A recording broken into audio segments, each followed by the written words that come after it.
Well, that's a good question. What makes a good white ally in the struggle or in hip hop or in your world? What makes a good one? Yeah, like what do you expect from a white person that's involved in your culture or community, or wants to make things better? I mean, just a constant fight. Because when I wake up every morning, I'm fighting. Somebody who understands it, who understands that there is a fight.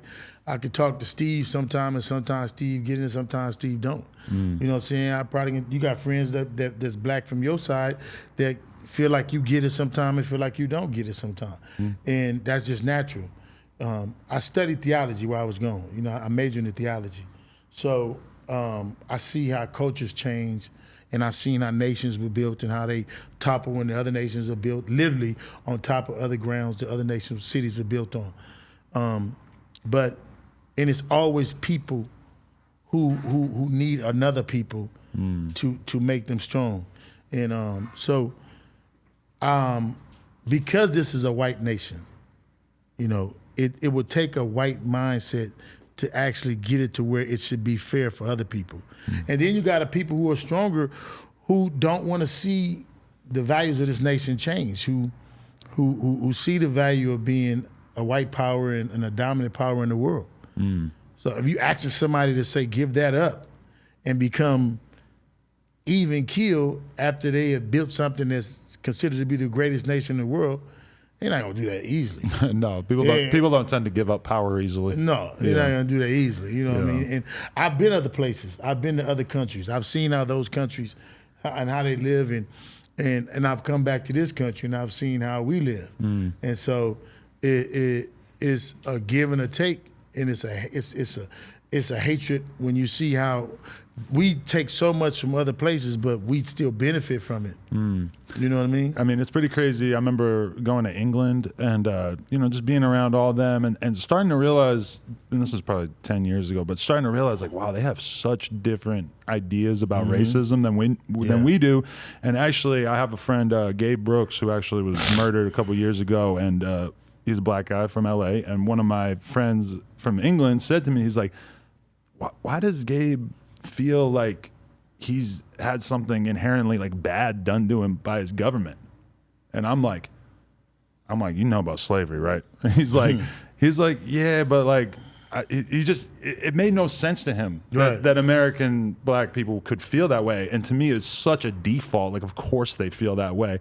And that just like really kind of opened my eyes to like, well, there are a lot of black people in London, but you guys don't even view this shit the same way that we do. And well, because they were removed from it before we were. So their distance is a lot farther than ours. You know what I mean? The 1500s, they started moving away from it. And then they started moving away from the teachings of it. Ours is so rooted in religion that people don't get it. Because slavery in this country was reinforced through religion. And everybody adopted the Christian religion. And it enforced it. Where in other countries, religion wasn't used as a tool to indoctrinate into other countries. So that philosophy trains when you get to this country. And so they don't actually feel it like we feel it. And they don't actually have it rooted in them. You know what I mean? So they don't actually they don't even have almost the same teachings that we have when it comes to religion. Yeah, it makes you realize that America has like its own very specific racial history to deal with that, but this takes place everywhere around the world. When I'm watching documentaries about different countries where there isn't even really that much of like a racial breakdown, like black and white people look very different, but I'm watching documentaries about shit that's going on in other countries where they got tribes going to war. They look exactly the same, but they find something to hate each other over. They've always been that throughout history. And so I do a lot of talking because I do the gang intervention. So I speak at a lot of schools and they talk about the tribalism, the Crips and Blood, where there's never been a time in history where man didn't have a conflict. Going back to Adam and Eve. And if you accept that story, you go back to Cain, not Adam and Eve, but Cain and Abel. If you accept that story to be factual. But there's always been conflict. There's always been conflict between brothers and sisters. And some of those have come to death and led to death, so why wouldn't we think that two fractions or people would not having a common agreement or have a misunderstanding. But that's unrealistic. But the violence of it doesn't have to reach exactly, the level that it is at. So that's the problem. We have let the violence reach too high of a level. Right. You know what I mean? And on a lot of things, we celebrate the violence. And I used to tell people all the time when I was young, and in even today's time, when you talk about gangs, it's almost always the most ignorant person of the gang who's celebrated the most. The one who, if somebody pull over the gun, they're gonna represent the hood, or you're gonna represent. So it's that, and not the most intelligent person. Right. You know what I mean? So you have to take years of being successful and weeding through to show your intelligence before people really say, "Oh yeah, we're gonna follow him." But other than that, they want to follow the Bron. The gangs in LA is inevitable, but what you're saying is that the animosity and the violence doesn't have to be the level that it's at now or that it's been in the past. How much do you feel like you're responsible for? A lot of it. I feel like intervening as much as possible. I feel like I do a lot of intervening, but I feel like our piece of rock that we consider to be Crenshaw has a lot to do with a lot of it. And so when I came out with Nipsey and we came out, I felt like I wanted to be a conduit to giving people a way to get to something positive, showing that we can move, be together, and function together without, hating each other. So the way I move, and even when I came home in 2004 and establishing a relationship with Suge, that was my intentions. To show people that we can move together. My relationship with Wack and Wacko, to show that red and blue doesn't have to always, be at beef, be at odds. I try to show by example, what I mean, and dealing with kids and helping that. I feel like it's very important for us because of our part of rock, Crenshaw. We people look at us differently because of the successes we've had.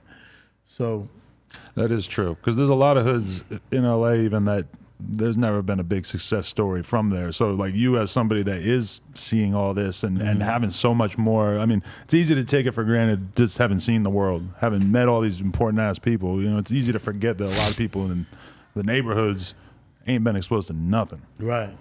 I tell my artists that, I tell my homeboys that, I try to instill that in my sons, that it's somebody in Mississippi who would die to meet Tip, who would die to meet Gunna, Luda, and all the different people you have had the pleasure of just knowing and just greeting and not realizing the situation that I have tried to put you guys in. So sometimes even when you are in our area, because it's so normal, it can hurt a person. It can hurt that drive. It can hurt that drive where they like, shit, I just did a song with E40. I just did a song with Gunna. I just did a song with this person. Right. And then you have that person who's coming from an area where they would never meet these people.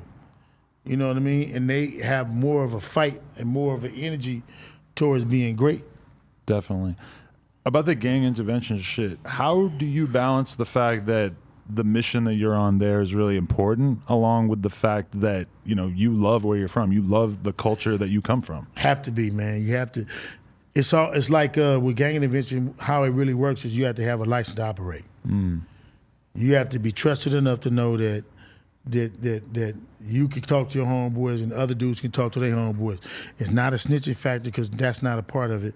It's just about pulling back and letting the homies know, look, hold up before we do this, or putting in program. Like my biggest thing is my sports program through the city.